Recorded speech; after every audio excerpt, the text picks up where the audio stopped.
As a historian and public intellectual, I put a lot of effort and care into my videos. My extensive reading and research into the topics I cover in my videos has really helped me get to where I am today. However, there are some who criticize me for various unimportant issues, like having a works cited list. I admit that I should have been citing my sources more often, but I think these problems are exaggerated. Moreover, some criticism has crossed the line and needs to be called out. Here is a list of 5 of my haters and why you should never listen to them when they talk about me. Number 5 is Veritas et Caritas. The reason Veritas et Caritas is on this list is that he made an extremely slanderous video about me. He made a video ranking the major history channels on YouTube for quality, accuracy, and sources, and he gave me an F on his tier list. This warrants a response. Although it pains me to attack a fellow Northern European like myself, this has to be said. In the video, he says the fact that I'm a conservative Quaker is contradictory. So I took one look at this guy's channel biography, and apparently he calls himself a leftist Christian anarchist, whatever that means. He also wants a separation of church and state, but he's also an anarchist, an ideology that wants to destroy the state, so I really don't know what's going on in his head. That seems pretty contradictory to me. This is a common occurrence with my haters. They have completely weirdo ideologies and are constantly projecting. One thing to note about quote-unquote Veritas et Caritas is that he loves using quotes and sources everywhere to make himself sound intellectually superior to me, but he is not. His video specifically attacks my video's historical accuracy and sources. He said I have a strong political bias and that my videos covering Africa contain leftists' favorite word, racism. There is actually a law explaining this phenomenon called Rudyard's Law, where in any argument with a leftist, they will eventually call you racist, sexist, a homophobe, or a transphobe. So in saying that Africa was not on par in the level of development with Europe, Veritas et Caritas has implied I am a racist. Also in this video, he criticized my maps, which is completely outrageous because he has questioned my excellent map-making abilities. Of course he mentions the quote-unquote bad map on the left. The map on the left was supposed to be simplified, but haters don't care. He never mentions my more detailed maps because it doesn't fit his narrative that I don't know anything about Africa, when I know more than he does. I have read more books on Africa than historical African states he can list offhand. Maybe ignore someone who claims to be a leftist Christian anarchist who also wants to be a badass medieval knight, but in real life is just a university research assistant. Number 4 is Emmanuel. Now this person is a weird one, because he doesn't have a real-life persona, he just goes by an online catgirl avatar, which is kind of hilarious and sad at the same time. What it really is though is cringe, and I know this is low-hanging fruit, but I just had to. So he has many videos about me, at least 5, and has called me a liar and an idiot in just the titles alone, so he clearly doesn't like me. You know how I mentioned lots of my haters have these weirdo ideologies? Well, this one has got to be the craziest. It is so insane I can't even take it seriously. He describes himself as a Poseidist, which, to summarize, Poseidism is literally nuclear war accelerationism. Now, I shouldn't have to tell you that you shouldn't listen to this guy, as he wants to cause nuclear Armageddon. He thinks he should be helping start the world revolution when he should really be starting his therapy. One of the signature signs someone is mentally unwell is if they follow some strange ideology. When I first saw Poseidism, I thought it was a joke or some meme ideology, but no, it has a historical founder, Juan Poseidus, who seemed to genuinely believe in it. I'm gonna guess that his reported followers were probably his friends, just being nice to him and going along with it. Emmanuel honestly might be the only genuine Poseidist alive today. And I think I also have to address the real problem here, in that he has a catgirl avatar. It's probably something he doesn't want to tell his family and friends. Now, I didn't want to have to break it to him, but if she was real, she would not want to be with him. She would probably want to be with someone else. In fact, if she was real, she would more likely want to be with me. This is because I am more successful than him, I am more independent than him, I make more money than him, I'm taller than him, I have a bigger ego than him, I'm more intelligent than him, Number 3 is Mo Freedom Foundation. The reason this guy is number 3 is because of that absolutely ridiculous video on the bottom. The gall of someone to say I need to read more is absolutely insane to me. I have read more in a single day than he has in his whole life. The first hint that shows you that you shouldn't listen to what he has to say is that in his bio he says that he is a conservative who likes FDR's New Deal program, well known for increasing the scope of government. What should concern you much more is some of his other videos that don't talk about me. In one of his videos in particular, he seems to make the outlandish claim that Steven Crowder is in fact actually Hillary Clinton. I don't know what exactly he means by this, but I'm genuinely concerned for him. After weeks of reading and research, I have come to the conclusion that Steven Crowder is in fact not Hillary Clinton.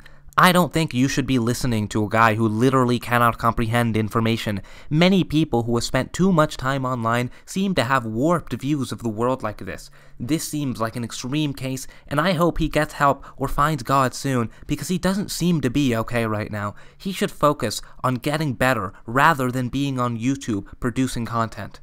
Number 2 is Freda. Now, Freda is a guy who was brainwashed from college and has a degree in history, and now he somehow thinks that because he has a degree and I don't, means that he is a better historian than me. He has made multiple videos about me, getting hundreds of thousands of views. One of the videos he made about me and other alternate history content creators is about how we are secretly alt-right gateways because we cover quote-unquote problematic alternate histories, like what if Germany won World War II. Of course, he implies that this alternate history is problematic because it is supposedly a dog whistle and allows for alt-righters in hiding to congregate in the open and fantasize about Germany winning. It is another classic case of a leftist calling someone a fascist because they don't like them. In fact, I think that Freda fantasizes about me being a fascist because it gives him the strength to ignore his own morality and make money off of slanderous attacks on me. If you think my alternate history video on Germany winning World War II is problematic, just do some digging on his YouTube channel and you find this. Apparently, he plays an alternate history video game where he plays as Germany and tries to win World Wars I and II. That's just as much of a dog whistle to alt-righters as making any World War alternate history content, if you ask me. I clicked on one of his videos to see what was happening, and it was concerning. Now, I do not play video games, so I'm not exactly sure what is going on here, but it seems to me that he is planning a military invasion of the Soviet Union, a redo of Operation Barbarossa. In real life, this caused the deaths and suffering of millions of people, so I'm not sure why he wants to play this and recreate this in a video game other than the fact that he has hidden alt-right beliefs. He should make an apology video immediately. But more importantly, I've obtained even more damning evidence that proves Freda is sympathetic towards the alt-right. Now, everyone, this is a big reveal because as far as I am aware, this has never been talked about, and I have uncovered this from years of reading and research. I know this reveal will be a shock to many, but it has to be said. I'm not sure what will happen to Freda's YouTube career after I reveal this, but I hope he is not cancelled for this. I just hope he changes his ways. I hope Freda makes another apology video about this as well as for criticizing me and vows to do better. Now, here's the truth about Freda. Observe what happens through a few small edits of Freda's profile picture. Once that was done, I used a small photo effect. I then filled in the interior, and once this was completed, you might notice it's familiar with a certain symbol. When I was done, this symbol was revealed to actually be a subliminally hidden version of the Iron Cross, the same Iron Cross that was used by the Germans in World War II. I know this is a shocking revelation, and I was surprised at this as well, but this alt-right dog whistle had to be called out. It goes to show you that some Scandinavians like Freda might have some affinities towards certain ideologies that say they are the master race. Now, instead of being a left-winger like he claims to be, he is actually a German Empire sympathizer at best and a socialist at worst. This is another case of one of my haters projecting by calling me a gateway to the alt-right, when in fact, he is the one who is alt-right. Number 1 is... Vosh is one of those people who are in the category of people on the internet who some have argued that they are genuinely evil. Vosh has made many videos of him quote-unquote debunking me. All of his videos consist of him reacting to my videos in a dishonest way by not listening to it in good faith. Every 2 seconds, he will pause the video and say some of the most mind-numbingly idiotic nonsense a person could possibly think of. To him, It is natural, and what really gets to me is how he will react in a stupid manner and act confused to gaslight me by making it seem like the points I made in my video were crazy. He thinks he's intellectually outpacing me, while in actuality, I'm intellectually outpacing him. He likes to call me a crack pipe historian and criticize my sources. I think this is yet another case of projection by my haters. Look at his eyes a little closer the next time he streams. Vosh suffers from the same mental illness that every socialist suffers from, which is the inability to explain what socialism is. Here he claims to be a gay socialist, but then he claims to be a market socialist. But other socialists claim he isn't a socialist at all. It shows why you shouldn't listen to socialists. They can't come to an agreement on definitions, let alone actual policy in the real world. Here, I'm going to clean up the debate and sophistry of the definitions of capitalism versus socialism. Here are the definitive definitions, completely free of any bias whatsoever of capitalism and socialism, for people living in reality and not ideological bubbles.